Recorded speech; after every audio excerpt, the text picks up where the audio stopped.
This video was made possible by Brilliant. Learn complex topics simply for 20% off by being one of the first 200 people to sign up at brilliant.org/RealLifeLore.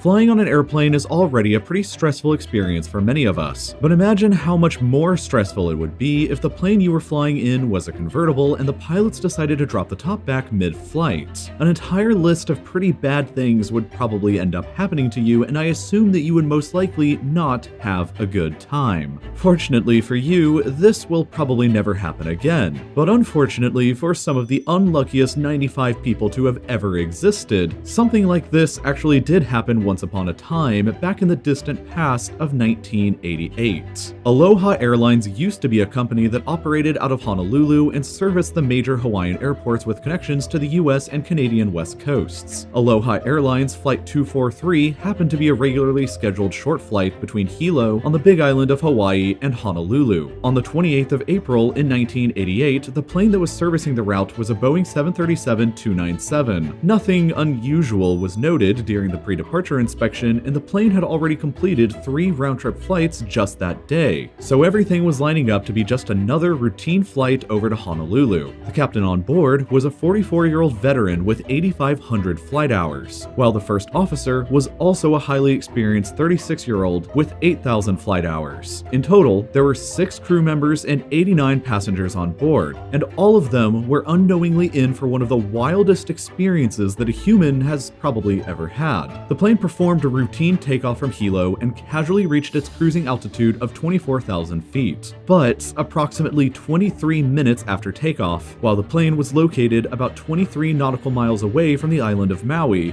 bad things began to happen. Drinks were just being served in the first class area when everybody heard a sudden bang. And just like that, the entire roof of the plane, stretching from the back of the cockpit to the plane's wing, just disintegrated and went flying off into the atmosphere. 54-year-old flight attendant Clarabelle Lansing was just handing a drink to a customer when the rushing wind immediately pulled her up and out of the plane without any protection. Her body was never discovered afterwards. Fortunately, though, everyone else on board were wearing their seatbelts at the time, which prevented any similar incidents from happening. Unfortunately, however, was that falling out of the plane was not the only danger. The remaining 94 people on board were exposed to a whirlwind of flying metal and debris left over from what had just been the roof. Passengers on board could look around 180 degrees around them and see nothing but open sky. A woman who was in seat 2C next to what had just been a window had her face sliced repeatedly by flying metal and flailing wires. After hearing the bang and noticing the sudden change in cabin pressure, the captain turned around to realize that not only had the cockpit door been completely ripped away, but all he could see behind him was just a clear, open blue sky where, there used to be a roof. Fortunately, though, the 2 pilots were still capable of controlling the aircraft, and they began an immediate descent and change of course to the nearest available airport over on Maui. The plane began to violently yaw and roll, while a lot of the metal from the roof had simultaneously flown into both of the engines, causing engine number 1 to fail. The crew couldn't get it to restart, and they had to rely on single engine power before encountering the next problem. The nearest airport on Maui was only a few minutes flying away, but when the crew attempted to lower the landing gear, they didn't receive a positive green light indicating that it had been,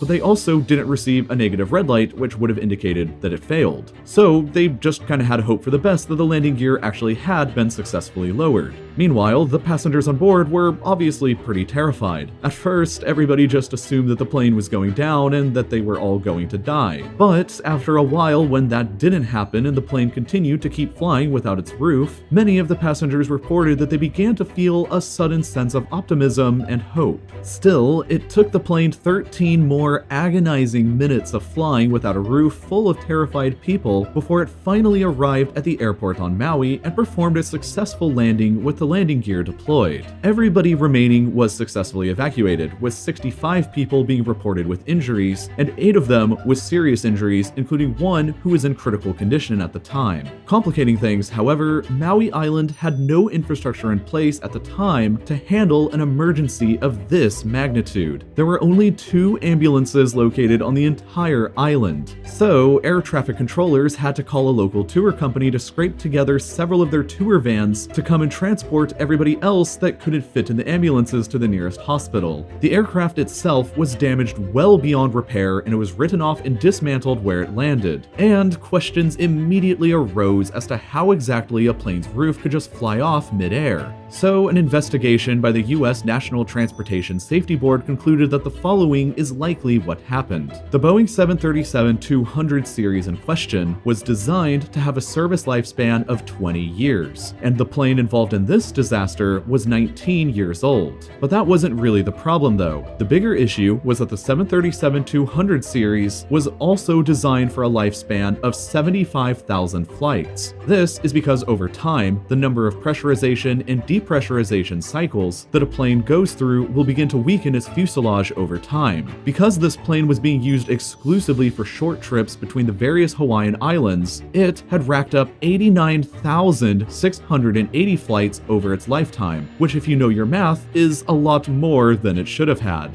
Metal fatigue and cracking likely occurred around the rivets of the fuselage over this time, which wasn't helped by the fact that all of these flights were taking place in the humid and salty coastal environment of Hawaii, which likely led to corrosion issues as well. None of these problems were ever detected by Aloha Airlines, so the NTSB placed the blame for the roof failure fully on the negligence of the Aloha maintenance and management team. After all, if you're running an airline company, you should probably run the math on your plane's lifespans every so often to avoid being known as that company that has the convertible airplane problem.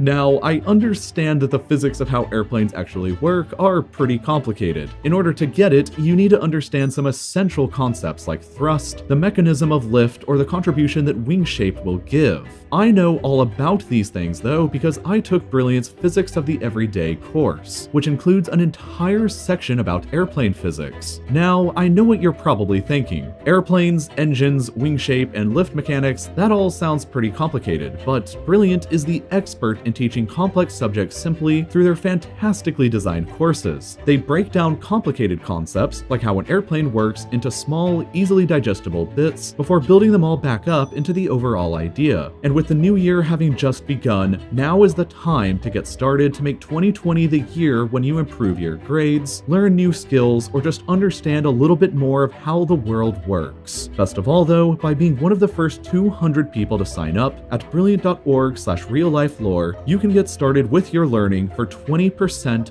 off. And as always, thank you for watching.